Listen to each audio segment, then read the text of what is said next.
New Pokemon Snap's premise is simple enough. Take photos of Pokemon as you explore the Lental region and fill up your Photodex with them all. But there are some things you should know that will have you snapping the best photos in no time. Here are 21 essential tips for new Pokemon Snap. First, let's talk about photo ratings. Each photo has two evaluation factors, the star rating and a numerical score, which are completely separate. The star rating represents how rare a Pokemon's behavior you've captured is, and the score, the quality of the photo, affects the color of those stars: bronze, silver, gold, or diamond. You need a score of 4,000 or more to get a diamond rating.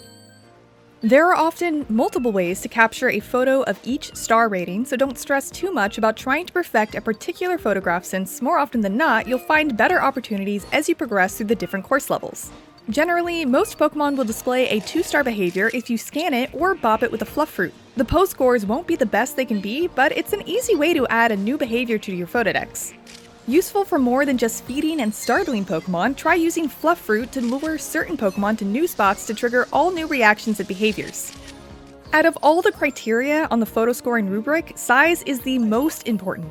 You can get up to 2,000 points depending on the size of a Pokemon in your shot, while direction and placement only go up to 1,000, and the rest are generally always under 1,000, except for the rarest of Pokemon, which get a huge bonus for pose regardless of what they're doing. You'll get stars for your photos based on a Pokemon's behavior alone, but you've got to time it just right if you want to get a high score. You'll get more pose points for capturing a behavior mid-action, like when Pikipek is striking a tree versus when it's taking a break. It's a bit difficult to plan for a good photo with additional Pokemon, which also need to be big and unobstructed to score well, and a nice background, like the park's flower field or jungle's waterfall, so we suggest treating these as nice bonuses rather than aiming for them specifically. The Lental side quests are generally clues to capturing hidden Pokemon or rare behaviors, but some of them also give stickers and other decorations for your photos. You'll need to submit the photo for evaluation to Professor Mirror at the end of a course, and the timing has to be just about perfect in order for these to count.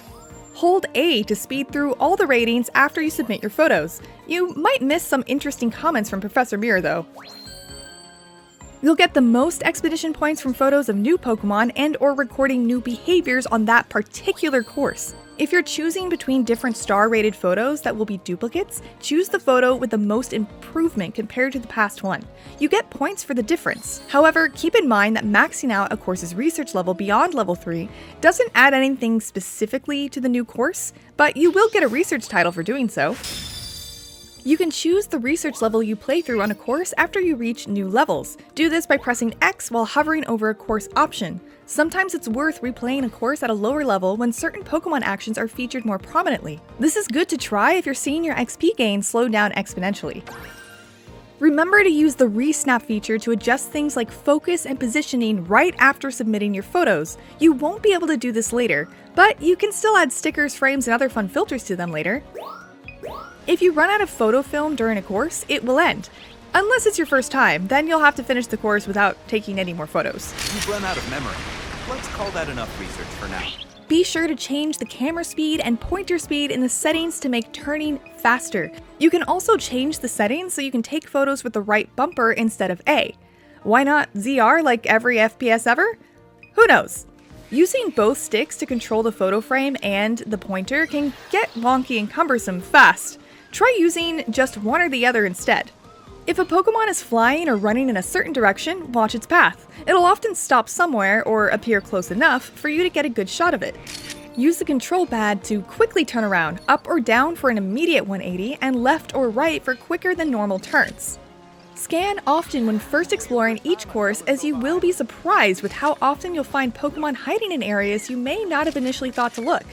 Pokemon habits and sometimes even patterns change even on a course of the same level. Keep looking around, especially behind you, as you replay.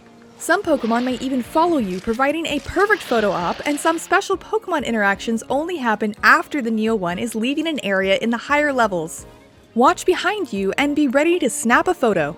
As you travel through each course, be sure to listen closely for audio cues. These cues will usually indicate that a Pokemon in the area is doing some kind of unique behavior. You'll also occasionally hear from Professor Mirror and the rest of the research team, who will often provide small yet helpful hints as you approach areas of interest. You might get to see a whole new side of Pokemon at night. Lastly, always submit your photos, even if you don't think they're very good. You may get points for them anyway. See our other video guide on how to grind for expedition points to increase your research level for more details about that. And that's all for essential tips. For more on new Pokemon Snap, check out the aforementioned guide to grinding for expedition points, our video with some of the cutest Pokemon interactions, and of course our new Pokemon Snap review. For everything else, keep it here at IGN.